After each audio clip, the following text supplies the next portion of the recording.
សួស្តីបងប្អូនអរគ្នានៅវីដេអូមុនខ្ញុំបានបង្ហាញពីចំណុចហើយទៅលើហេតុផលធ្វើម៉េចកុំឲ្យខូច CBC អញ្ចឹងឥឡូវនេះខ្ញុំបន្តភាគទៅលើ3ចំណុចបន្ថែមទៀតដើម្បីឲ្យបងប្អូនអរគ្នាយល់ដឹងកាន់តែច្បាស់ពីរបៀបធ្វើម៉េចកុំឲ្យខូច CBC ផ្ទាល់ខ្លួនរបស់បងប្អូនអរគ្នាអញ្ចឹងសូមបងប្អូនអរគ្នាតាមដានដូចតទៅចំណុចទី3ពាក់ព័ន្ធជាមួយនឹងការចូលឈ្មោះខ្ចីឲ្យអ្នកដទៃពេលខ្លះយើងគិតថាជាសាច់ញាតិយើងជាបងប្អូនយើងជាឪពុកម្ដាយយើងចូលឈ្មោះយកឲ្យគាត់ដោយយើងមានភាពជឿជាក់ថាគាត់នឹងមិនធ្វើឲ្យយើងលំបាកតែភាពជាក់ស្ដែងយើងមើលឃើញថាថ្ងៃខាងមុខនឹងកើតរឿងអីកើតឡើងទេតែខ្លួនឯងក៏យើងមិនដឹងថាខ្លួនឯងនឹងមានបញ្ហានៅថ្ងៃណាមួយផងដូច្នេះដើម្បីឲ្យ credit ខ្លួនឯងកុំឲ្យមានបញ្ហាយើងត្រូវមើលឲ្យច្បាស់ថាតើយើងគួរទៅជួយក្នុងកម្រិតមួយណាដែលអាចធ្វើទៅបានហើយវាមិនសូវងាយប៉ះពាល់ដល់ credit របស់យើងអាចជួយបានប៉ុន្តែយើងវិភាគខ្លួនឯងបន្ថែមថាតើ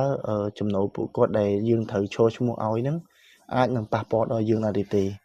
គាត់អាចបង់រួចដែរទេតើចំណូលគាត់ហ្នឹងរយៈពេលវែងឬរយៈពេលខ្លីពីព្រោះចំណូលខ្លះយើងឃើញថាបច្ចុប្បន្នគាត់មានសមរម្យក្នុងការបង់អាចមានលទ្ធភាពខ្ពស់ក្នុងការបង់តែមិនប្រកាសថាថ្ងៃខាងមុខគាត់ត្រូវមានរហូតទេអញ្ចឹងយើងត្រូវមើលពីសមត្ថភាពគាត់មើលភាពច្បាស់លាស់របស់គាត់និងមើលពីកត្តានៃអាជីវកម្មឬក៏ការងាររបស់គាត់តើអាចបានរយៈពេលវែងដែរឬអត់ចំណុចមួយទៀតពាក់ព័ន្ធនឹងចំណុចទី4ហ្នឹងគឺពាក់ព័ន្ធជាមួយនឹងការធានាឲ្យគេ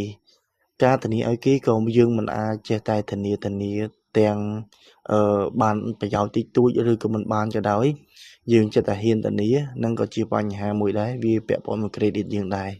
ពេលដែលយើងចូលឈ្មោះធានាឲ្យគេស្មើនឹងយើងជាអ្នកខ្ចីហើយព័ត៌មានអន្តទានរបស់យើងក៏បានលុតចូលនៅក្នុង CBC នឹងដូចគ្នាបើសិនជាភ្ញៀវបង់ល្អយើងក៏អាចទទួលបាន credit សមរម្យមកវិញតែបើសិនជាអ្នកដែលយើងធានាឲ្យនឹងគាត់បងមានបញ្ហាធ្វើឲ្យយើងប៉ះពាល់ដូចគ្នាអញ្ចឹងអាហ្នឹងជាកត្តាមួយដែលវាប៉ះពាល់ខ្លាំងมันអាចឲ្យយើងចេះតែធ្វើភ្លាមមិនបានពិចារណានោះឡើយហើយក៏មិនអាចយើងចេះតែយកក្នុងស្ថានភាពជាលក្ខណៈគ្រួសារឬក៏យ៉ាងម៉េចក៏ដោយយើងត្រូវវិភាគឲ្យច្បាស់ថាយើងធ្វើការធានាឬធ្វើការចូលឈ្មោះឲ្យគេនេះតើវាមានផលប៉ះពាល់អីអត់នៅថ្ងៃខាងមុខអញ្ចឹងយើងវិភាគឲ្យច្បាស់ចំណុចមួយទៀតជាចំណុចចុងក្រោយគឺពាក់ព័ន្ធជាមួយនឹងការប្រើប្រាស់ឥណទានច្រើនខ្សែយើងដឹងហើយថាឥណទានយើងមិនមែនចេះតែយកទេពីព្រោះលុយនេះគឺជាលុយដែលយើងត្រូវសងគេវិញអញ្ចឹងបើសិនជាឥណទានដែលយើងប្រើ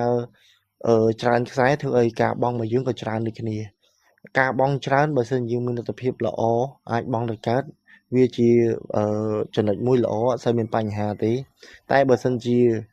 យើងបង់អត់ល្អអាហ្នឹងគឺជាចំណុចមួយយ៉ាប់ជើញខ្លាំងធ្វើឲ្យវាប៉ះពាល់ credit របស់យើងខ្លាំងដូចគ្នាហើយវាធ្លាក់រហូតដល់អាចមានបញ្ហាវ៉ាន់កនៅថ្ងៃខាងមុខដូចគ្នាជាពិសេសពេលដែលយើងយកឥណទានច្រើនខ្សែនៅក្នុងដៃវាអាចធ្វើឲ្យ credit របស់យើងធ្លាក់ពីព្រោះក្នុងវិស័យឥណទានធនាគារជាតិឥឡូវគេបានកំណត់ថាបុគ្គលមួយរូបគាត់អាចចូលឈ្មោះយកឥណទានបានយ៉ាងច្រើន2ខ្សែទៅ3ខ្សែទេយ៉ាងច្រើនបំផុតនេះបើសិនជាលទ្ធភាពគាត់ល្អនិងខ្ពស់តែបើសិនជាលទ្ធភាពគាត់មកសំលមមកសំរុំដែលអាចយកបានតែមួយខ្សែចង់តឹងផងគាត់អត់អាចកុំព្យាយាមយកច្រើនខ្សែវាធ្វើឲ្យវាប៉ះពាល់ដល់ credit យើងហើយធ្លាក់ credit នេះក្នុង CBC ហើយពេលដែលយើងធ្លាក់ credit ក្នុង CBC យើងអត់អាចងាយក្នុងការកសាងឡើងវិញទេពីព្រោះប្រព័ន្ធមួយនេះគេបានកត់ចំណាំយ៉ាងច្បាស់លាស់អំពីប្រព័ន្ធព័ត៌មានរបស់យើងទិន្នន័យរបស់យើងដើម្បីឲ្យធនាគារមួយងាយស្រួលក្នុងការសិក្សាពីលទ្ធភាពពីអត្តចរិតនិងពីផលប៉ះពាល់ផ្សេងហានិភ័យផ្សេងរបស់អតិថិជននីមួយ